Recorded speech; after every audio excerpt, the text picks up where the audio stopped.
Kirk Herbstreit. Herbie was in Eugene, Oregon. Got to see Indiana beat Oregon, rough them up. And he also had Oklahoma and Texas. And Steelers-Bengals coming up on Thursday night. College game day in Athens, Ole Miss in Georgia, kicking off at 3:30 Eastern on ABC. Herbie, great to see you again. How you doing?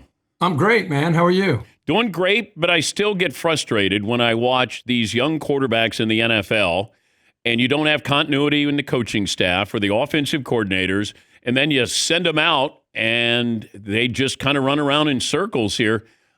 I don't know why owners and GMs haven't learned from this. And Cam Ward's not going to get any better this year where you fire his head coach. So why do they keep making the same mistakes?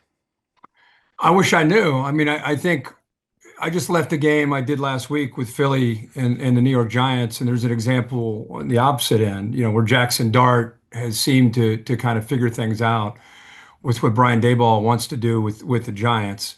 So I don't know if we can just throw a blanket over all of it and say that there just aren't any quarterbacks that are figuring out. But I do think the majority are what you're describing. And I think it has a lot to do with, first of all, I think what's happened in the last probably 15 years is quarterbacks are advancing at a record pace away from the lights and the cameras as far as training. Like if you look at a 10th grade quarterback that's at an elite level today, and you go back to the 90s or the early 2000s, it's night and day with the development of these middle school and high school quarterbacks, and then you eventually take them into college and the NFL.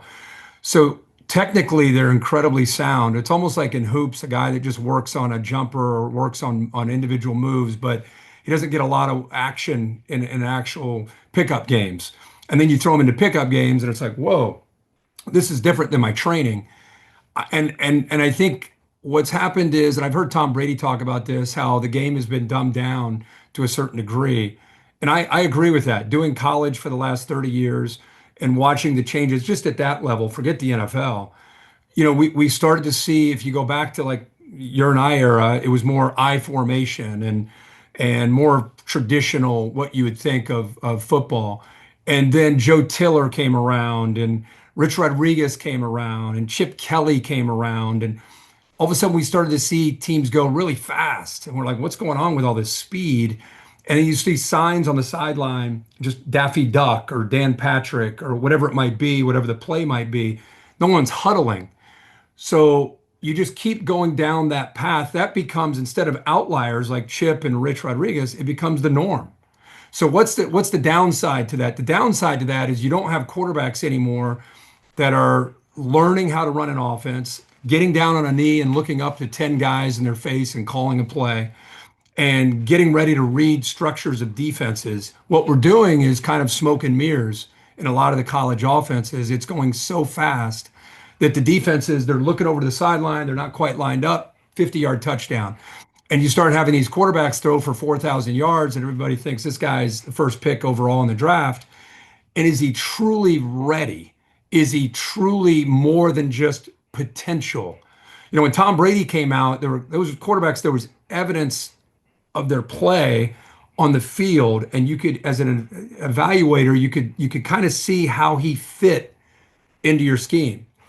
Now you're kind of guessing. You're kind of thinking, you're looking at his individual ability, and you're forecasting how he might fit into your scheme.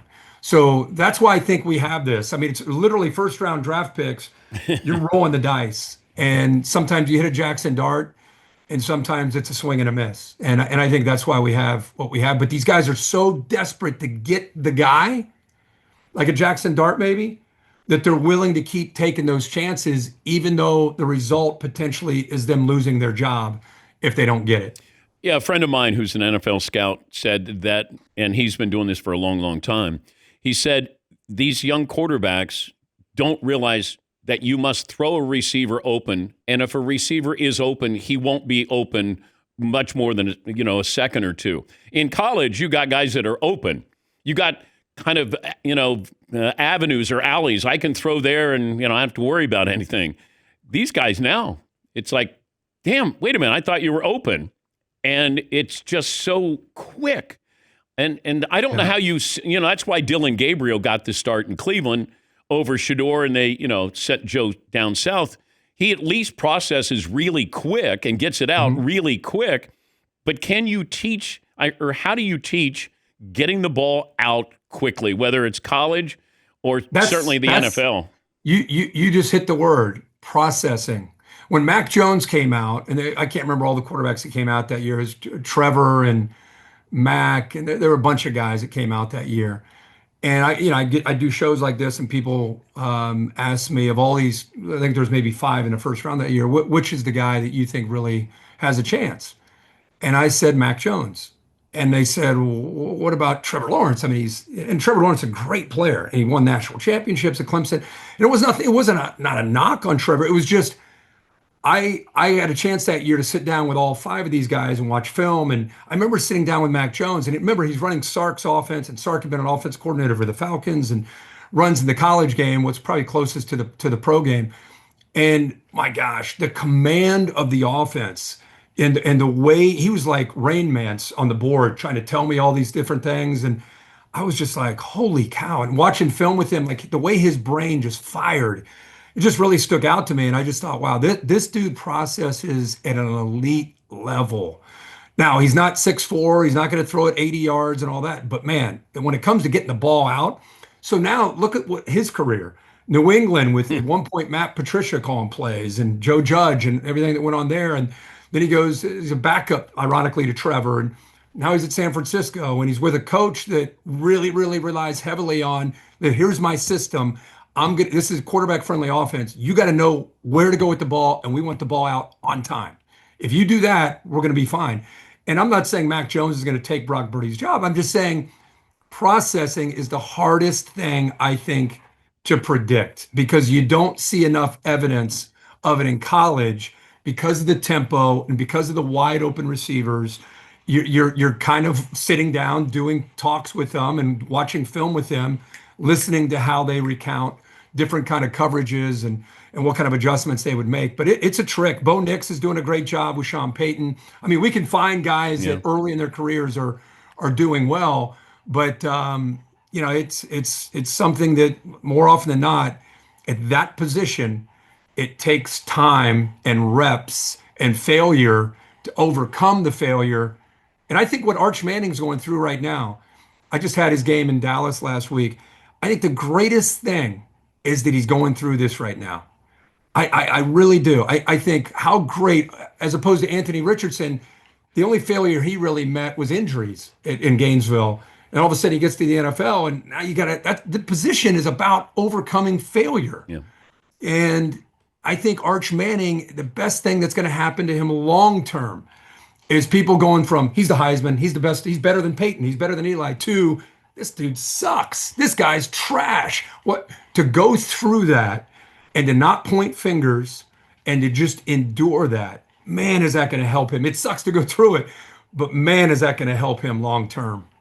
Talking to Kirk Herbstreit, College Game Day. They were in Eugene, Oregon. Then he went to the Cotton Bowl, the Red River rivalry. Then he's got Thursday night, Steelers, Bengals, and then College Game Day will be in Athens, Ole Miss, and Georgia. Kickoff 3:30 Eastern on ABC. How often have you gotten up in the middle of the night and not sure where you are, what city you're in? Happens quite often. I think the hardest thing is like you going through my schedule there. If you said where were you last week, that's the hardest thing to know because just when you do this, it just stacks days and weeks just stack on top of each other. So you kind of get lost on where you've been. And I know where I am right now, and I know where I'm going this week. I know that, but other than that, I don't know a whole lot. I've gotten up in the middle of the night on the road. I think during the NBA Finals, it was Seattle and Chicago, and the configuration of the hotel room. I wasn't in Seattle, but I thought I was. You get up in the middle of the night to go to the bathroom, Yeah. you walk into a wall. Yeah. It's like, wait. Next here we thing you are. know, We're here. you're in a closet there. The Penn State situation. Why fire James Franklin now? The only thing I can think of without talking to anybody there is was the locker room completely out, where the guys just they lost to you. First of all, they lost to Oregon when they were still ranked, and everybody thought they were a great team, a great football game that they could have won. And that's Lose 16 that days one. ago, Herbie. They're ranked like 2 or 3 Yeah, in the country. yeah, yeah. And last year they were a play away from playing in the national title.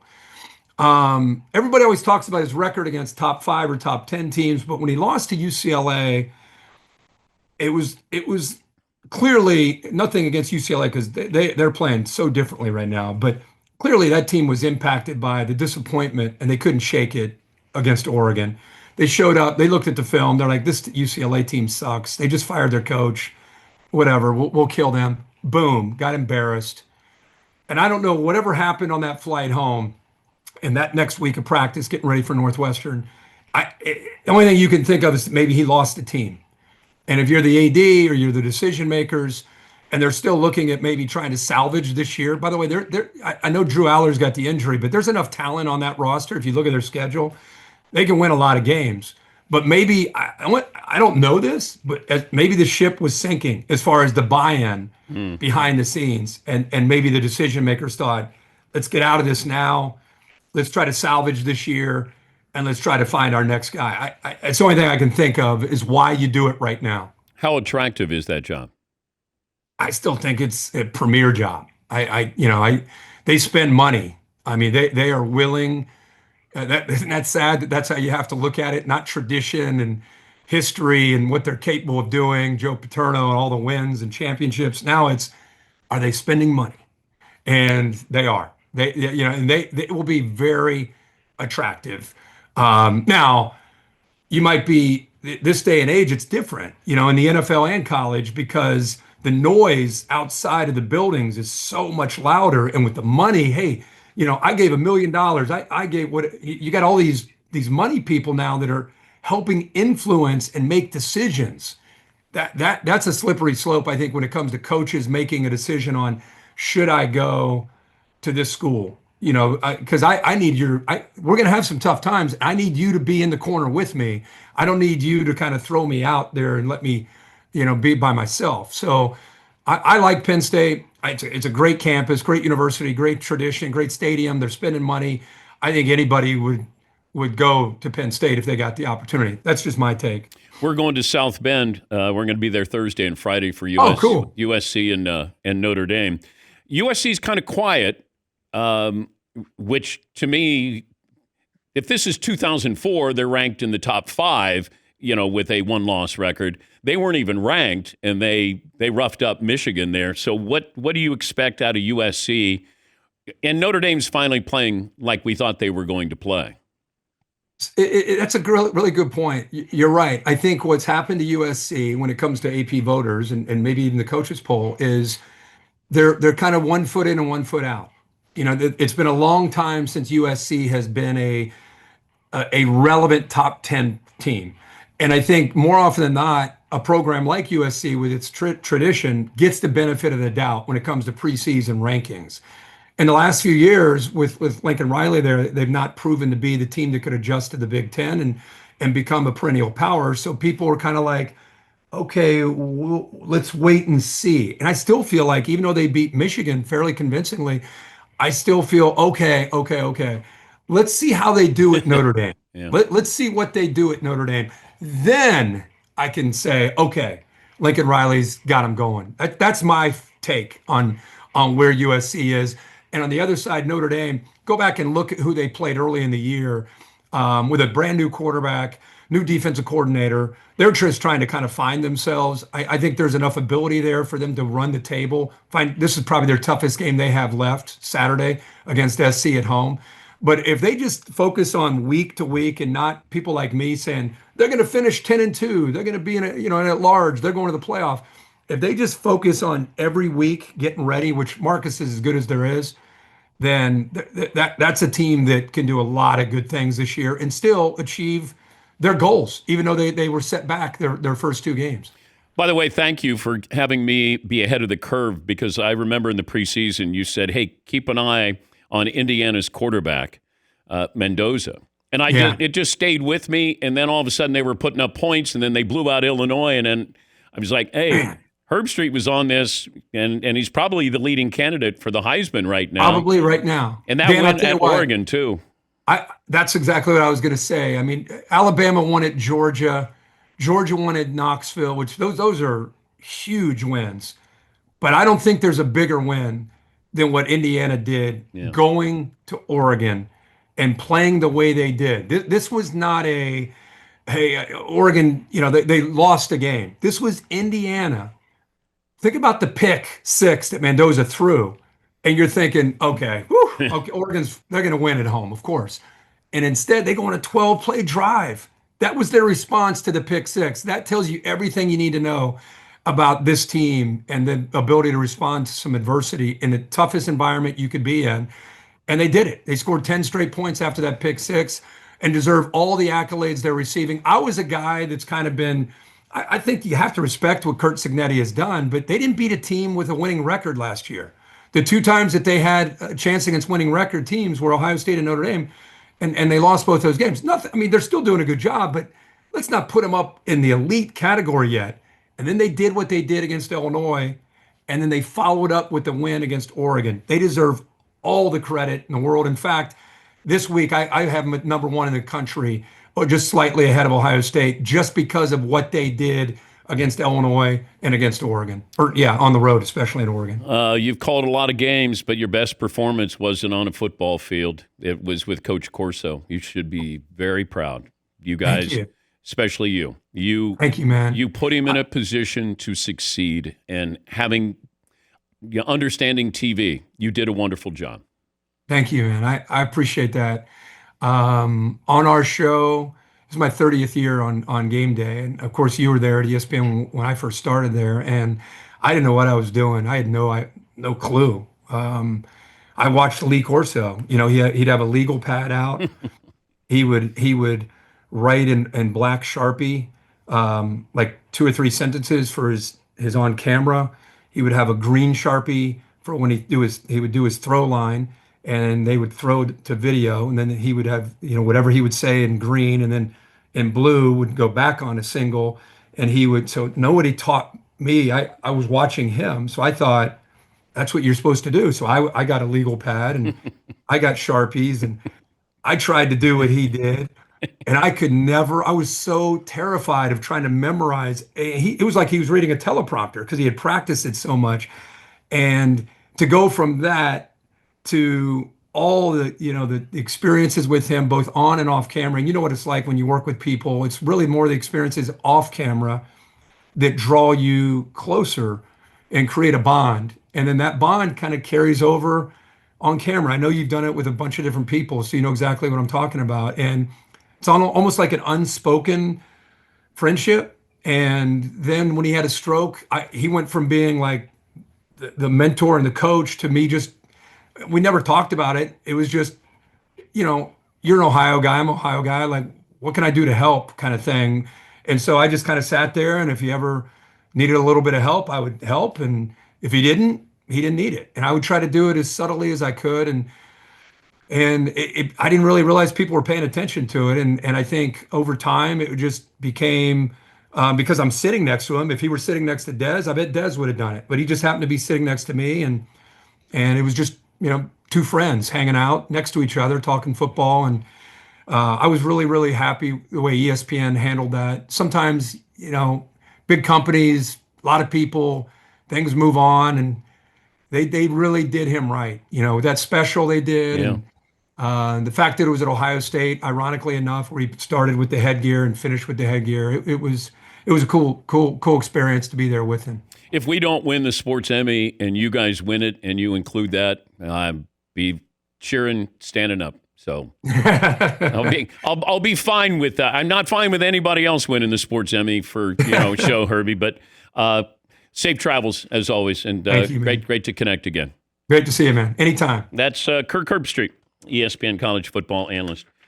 They did a wonderful job with Coach Corso, because I worried after the stroke. I wanted him to sound good. I wanted him to be in control.